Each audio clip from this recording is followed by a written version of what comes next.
அனைவருக்கும் கணித வணக்கம். இப்போ பார்க்க போகிறது திறனறிவில் ஒரு கணக்கு பார்க்க போகிறோம். என்ன ட்ரிக்ஸை ஃபாலோ பண்ணி இந்த கணக்கை கண்டுபிடிக்க போகிறோம். இப்போ பாருங்கள், 3 மேஜிக் ஸ்கொயர் கொடுக்கப்பட்டிருக்கு. இதில் ஒவ்வொருலையும் நம்பர்கள் கொடுக்கப்பட்டிருக்கு. இந்த கட்டத்தில் உள்ள நம்பரை தான் நம்ம வந்து கண்டுபிடிக்க போகிறோம். இப்போ பாருங்கள், முதல் பாக்ஸை பொறுத்த வரைக்கும், ஸ்கொயர் பாக்ஸை பொறுத்த வரைக்கும் என்ன பண்ணியிருக்காங்கன்னு பார்ப்போம். 5 + 11 டிவைடட் பை 4 + 4. 11 16, 4 4 கூட்டினா 8.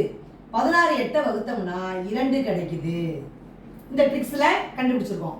இப்போ பாருங்க, அதே மாதிரி இந்த ஸ்கொயர் பாக்ஸை பார்க்குறப்ப 7 + 13 டிவைடட் பை 1 + 3 ஈக்குவல் டு 13 7 கூட்டினா 20 டிவைடட் பை 1 3 4. 20 4ஆல் வகுத்தோம்னா 5 கிடைச்சிருது. 5 இருக்குங்களா நடுவில்? இங்கே வந்து 5 இருக்கு, இங்கே 2ன்னு கண்டுபிடிச்சிட்டோம். இப்போ இந்த வரிசையில் இப்போ என்ன செய்ய போகிறோம்? இங்கே கேள்வி கேட்டிருக்காங்க. இங்கே உள்ள நம்பரை நம்ம கண்டுபிடிக்க போகிறோம். நடுவில் உள்ள நம்பரை கொடுத்துருக்காங்க. இப்போ எப்படி செய்யலாம்னு பார்த்தீங்கன்னா, தெரியாத நம்பரை எக்ஸ்னு வச்சுக்கிறோம். x + 20 divided by 4 + 4 equal to answer 4.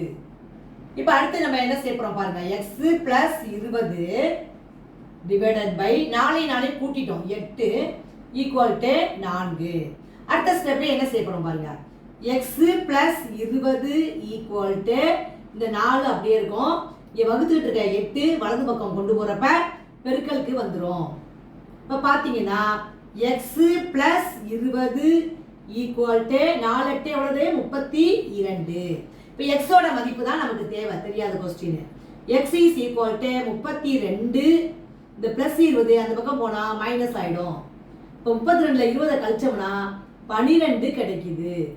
அப்போ இந்த கேள்விக்குரிய விடை வந்து என்ன கண்டுபிடிச்சிருக்கோம்? 12. இப்போ இந்த ட்ரிக்ஸில் வந்து நம்ம என்ன செஞ்சுருக்கோம்? கண்டுபிடிச்சி இந்த கேட்கப்பட்ட கேள்விக்குரிய விடையை ஆன்சர் கண்டுபிடிச்சிருக்கோம். விடை வந்து 12. புரிஞ்சுங்களா?